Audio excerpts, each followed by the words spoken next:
So got everything switched over to the new motor. I did go ahead and did some 20AN bungs with some vibrant 20AN fittings, and man, like just the feel of these fittings is so cool. But so yeah, I tracked down the aluminum, that is the thermostat housing. Weld that on, took this off, replaced all those seals, welded on the bung for that. I'm gonna get a aluminum piece for that and do an AN line for this so I can get it away the wastegates. Originally when I got the car, the wastegates were turned around the other way and ran along here, and that caused a lot of heat. And this, well, the thing caused a lot of heat anyways, but anyways, we're gonna run them out the hood now with the exhaust. I still have to fabricate this piece because this goes like so.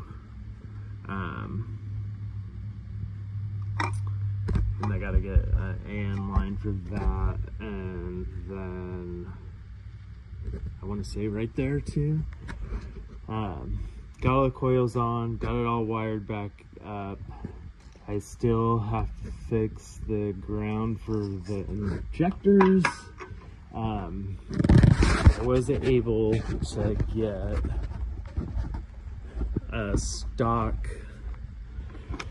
boost controller, so I'm going to put this on, take one off, and use that, because I guess with MHD it's better to have a stock one, so we're going to switch to that. Yeah, everything else kind of cruising along. New filter housing gasket, all the other gaskets. I honestly didn't replace the intake gaskets. Still have to like torque that to spec, but yeah, she's getting ready to go back in the car. For the car, it's pretty much cleaned up. I mean, I am gonna go through and I'm gonna make a aluminum plate for that so that looks cleaner. But yeah, other than that, yeah, it's just a drift car, drive shaft shop, you know. What is that? These are my custom high-end motor mounts, solids. I did get a new, just a cheap eBay new oil cooler. I just in the past running the same oil cooler and turbo and stuff, and just like there's so much material when you have an engine failure that just does it. But then I got this doodad so I can swap that manifold to D-band. And then we just got some other vibrant goodies. I don't know what that is. I bought these just in case. I wasn't sure. They're the same, like, price as the vibrant ones. And I mean, honestly, they look identical. I mean, they weren't cheaper or anything. This is a vibrant one, but yeah, that one actually got a nick. That sucked. But yeah, I just wasn't sure, so I ordered some extra ones. It's my first time doing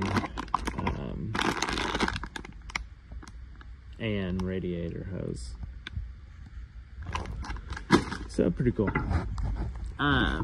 Yeah, there's just some other weld-on fittings that I didn't do. I was gonna do for the power steering reservoir.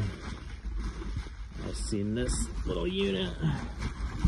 on eBay, and so yeah, I'm just gonna mock it up in the engine bay. I want to say, yeah, it came with fittings, but we'll switch it to Ann, and yeah. And then I've got this stuff all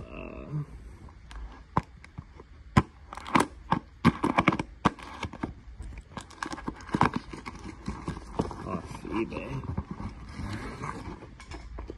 Honestly, there's a lot of good parts on eBay and for a deal.